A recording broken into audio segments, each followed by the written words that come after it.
दोस्तों, इस दुनिया में हम सब का अपना अपना एक घर होता है जहाँ से हमारी एक पहचान होती है और उस घर के मुखिया हमारे दादा या पिताजी होते हैं जो पूरे परिवार को चलाते हैं। ठीक इसी प्रकार हमारी धरती का भी एक घर है, एक परिवार है और धरती के इसी घर या परिवार को हम सौरमंडल कहते हैं जिसका मुखिया सूर्य है, या यूँ कहें कि सूर्य व उसके परिवार को ही हम सौरमंडल कहते हैं।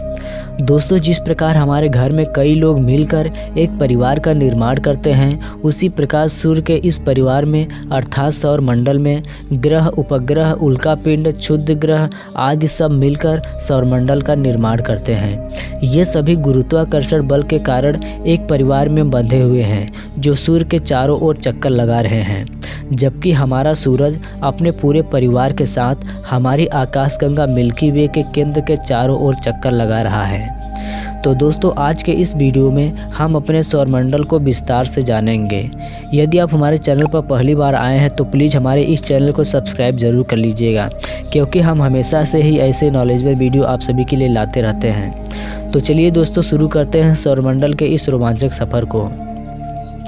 दोस्तों, हमारा ब्रह्मांड अनेक प्रकार के रहस्यों से भरा पड़ा है जिसको वैज्ञानिक आज तक नहीं समझ पाए हैं, परंतु दोस्तों विज्ञान की बढ़ती हुई तरक्की के जरिए आज हम अपने सौरमंडल को काफ़ी हद तक समझने में सफल रहे हैं। दोस्तों, अगर प्राचीन इतिहास की बात करें तो पुराने समय में हमारे पूर्वज अरस्तु की अवधारणा को मानते थे। उनके अनुसार पृथ्वी ही पूरे ब्रह्मांड का केंद्र है और सूर्य, चंद्रमा, ग्रह और तारे वृत्ताकार कक्षाओं में पृथ्वी के चारों ओर घूमते हैं। और अरस्तु की इसी विचार को आधार बनाकर क्लॉडियस टॉलेमी ने ब्रह्मांड का भूकेंद्री मॉडल प्रस्तुत किया, जो उस समय सर्वाधिक परिशुद्ध तथा धर्मसम्मत ब्रह्मांड व्यवस्था माना जाने लगा। और इसका परिणाम यह हुआ कि किसी भी विद्वान ने लगभग हजारों वर्षों तक उनके विचारों को चुनौती देने का साहस नहीं किया। परंतु उसके बाद आगमन हुआ निकोलस कोपरनिकस का, जिन्होंने अंतरिक्ष विज्ञान को एक नई दिशा दी।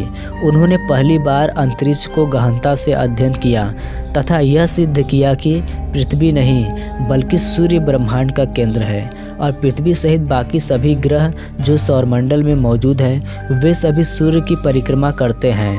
और उन्होंने यह भी बताया कि पृथ्वी अपनी अक्ष में घूमती हुई एक दिन में एक चक्कर पूरा करती है और एक साल में सूर्य का एक चक्कर पूरा करती है।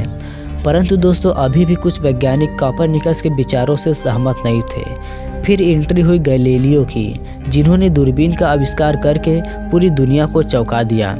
दोस्तों, आपको बता दूं कि कोपरनिकस के पास दूरबीन जैसी कोई यंत्र नहीं था जिससे कि वे ब्रह्मांड में मौजूद सभी पिंडों की गति को समझ सके। उन्होंने अपनी नंगी आंखों से ही रात में कई घंटों तक आसमान को देखकर ही यह बता दिया था कि सूर्य पृथ्वी का नहीं बल्कि पृथ्वी सूर्य के चारों ओर चक्कर लगा रही है, जिसके कारण कुछ वैज्ञानिक और धर्म प्रचारक उनकी बातों से सहमत नहीं थे। परंतु गैलीलियो द्वारा दूरबीन के आविष्कार ने कोपरनिकस के सिद्धांतों को सत्य साबित कर दिया। दूरबीन की मदद से गैलीलियो ने दूरस्थ खगोलीय पिंडों को देखकर उनकी गति का अध्ययन किया और कोपरनिकस के सिद्धांतों का समर्थन करते हुए कहा कि पृथ्वी सहित सभी आकाशीय पिंड सूर्य का चक्कर लगाते हैं। और उन्होंने दूरबीन की सहायता से बृहस्पति के 4 चंद्रमा को भी खोज निकाला जो उसके चारों ओर चक्कर लगा रहे थे। तथा गैलीलियो की खोज को ही आगे बढ़ाते हुए क्रिस्टियान हुवेंस ने शनि ग्रह के छल्ले और उसके चांद टाइटन को भी खोज निकाला। इसी तरह समय के साथ साथ आगे और भी पिंडों की खोज होती गई और इसी समय के दौरान सोलर सिस्टम शब्द पहली बार अस्तित्व में आया। सौरमंडल को समझने के बाद वैज्ञानिकों के दिमाग में इसके जन्म को लेकर काफ़ी सवाल उत्पन्न हुए। इन सवालों के जवाब के लिए वैज्ञानिक दिन रात मेहनत करने लगे, जिससे कई सारे सिद्धांत सामने निकल कर आए, जिनमें से नेबुलर परिकल्पना सिद्धांत सबसे प्रभावशाली नज़र आता है। इस सिद्धांत के अनुसार हमारे सौरमंडल का निर्माण गैस और धूल से हुआ है जो हमारे सूर्य की परिक्रमा करता है। इस थ्योरी को सर्वप्रथम इमैनुअल कांत ने 1755 में universal natural history and theory of the heavens में प्रकाशित किया, जिसे 1796 में पियरे लाप्लास के द्वारा संशोधित किया गया, क्योंकि इस थ्योरी में भी काफ़ी सारी खामियां थी जिसे समय के साथ परिवर्तित किया गया।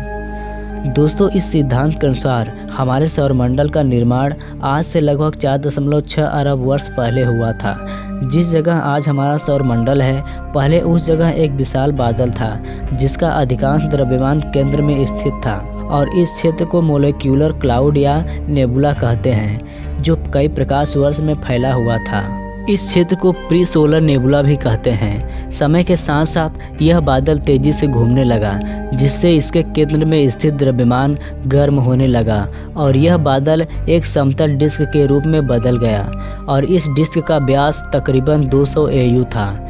दोस्तों, आपको बता दूं कि 1 AU बराबर लगभग 15 करोड़ किलोमीटर होता है। केंद्र में स्थित हाइड्रोजन और हीलियम के बीच परमाणु संलयन की अपक्रिया होने लगी, जिससे यह और भी ज़्यादा गर्म हो गया और समय के साथ साथ गुरुत्वाकर्षण बल की वजह से यह केंद्र सिकुड़ता और गर्म होता गया, जिससे एक बहुत बड़े पिंड का निर्माण हुआ।